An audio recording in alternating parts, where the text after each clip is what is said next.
அழகு மிகுந்த ராஜகுமாரி மேகமாக போகிறாள். ஜரிகை நெளியும் சேலை கொண்டு மலையை மூட பார்க்கிறாள்.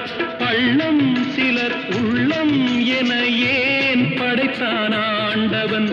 பட்டம் பெற தேடுகின்றேன், எங்கே அந்த நாயகன்? மலையின் காட்சி இறைவன் ஆட்சி. செந்தாழம் பூவில் வந்தாடும் தென்றல் என் மீது மோதுதம்மா.